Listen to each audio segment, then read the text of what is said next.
I love presentation. 발표를 잘하고 심지어 즐기게 되는 그날까지 달려갑니다. 많은 분들이요, 스피치의 시작은 여러분 안녕하십니까? 라고 생각하는데 사실은 그렇지 않습니다. 성공적인 발표의 시작이 궁금하다면 오늘 집중해 주세요. 우리가 발표를 위해서 준비하고 또 연습하면서 어떻게 멋지게 인사를 할까, 또 이야기는 어떻게 전개해 나갈지 많은 고민을 합니다. 그런데 성공적인 발표자가 되기 위해서는요, 그보다 먼저 해야 할 것이 있습니다. 바로 연단까지 걸어 나오는 입장입니다. 결혼식에서 신부 입장에 모든 사람의 관심이 집중되는 것처럼 프레젠테이션에서도 마찬가지입니다. 여러분이 자리에서 연단 앞으로 걸어나가는 순간 청중들은 여러분을 바라보고 있습니다.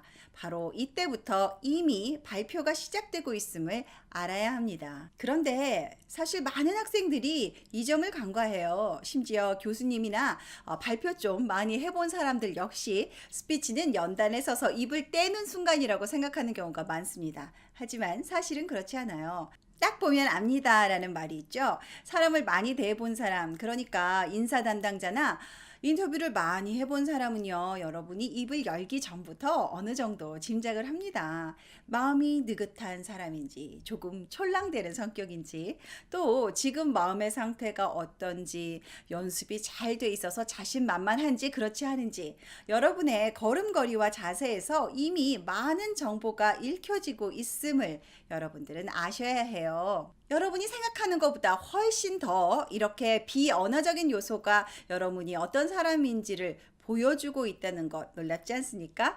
스피치 좀 한다는 사람은요, 메리비안의 법칙에 대해서 들어봤을 겁니다. 얼굴과 얼굴을 맞대고 하는 대면 커뮤니케이션에서 우리가 하는 말이 차지하는 영향력은 7%, 목소리나 이런 음성이 차지하는 비율은 38%, 비언어적인 부분이 바로 55%나 영향을 준다는 것을요. 그러니까 우리가 어떻게 발성을 하고 또 어떤 표정, 어떤 자세로 발표를 하는가가 매우 중요한 영향을 끼친다는 것을 알 수 있죠.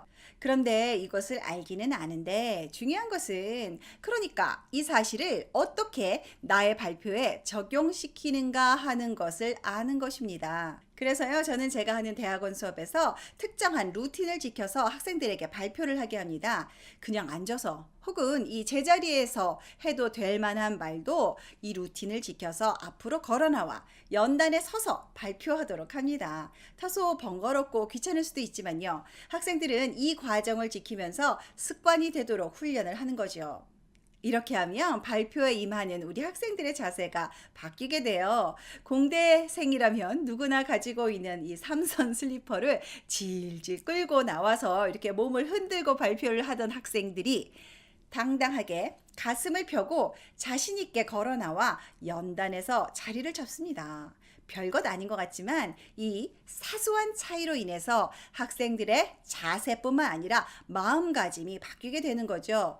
불편하고 때로는 불안하게 느껴지기까지 했던 이 연단에서 한결 자연스럽고 편안하게 발표를 할 수 있게 됩니다. 피겨스케이팅의 여왕 김연아 선수도요, 이런 일화가 있어요. 그녀가 아주 어릴 적 꿈의 대상이었던 미셸 콴의 경기를 TV 중계로 보면서 그녀의 루틴을 그대로 따라하는, 흉내내는 연습을 했다고 합니다. 스케이팅을 하기 전에 장내 아나운서가 자신의 이름을 부르는 장면을 상상하고 이렇게 손을 높이 들고 멋지게 입장하는 연습을 했다는 거죠. 그리고는 환호하는 관객들에게 인사하며 당당하게 빙판에 오르는 연습을 놀이처럼 아주 어렸을 때부터 했다는 거예요.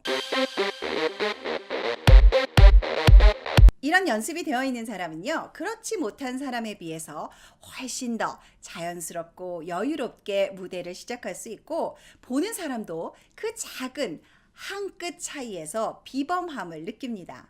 스피치의 시작은 인사말이 아니라 자리에서 일어나 연단에 걸어 나오는 순간 시작된다는 사실 잊지 마세요. 알라 프레젠테이션이 도움이 됐다면 구독하시고요. 다음 내용 알람해 두세요. 어제보다 나은 오늘을 위해 썸미디어에서 만들었습니다.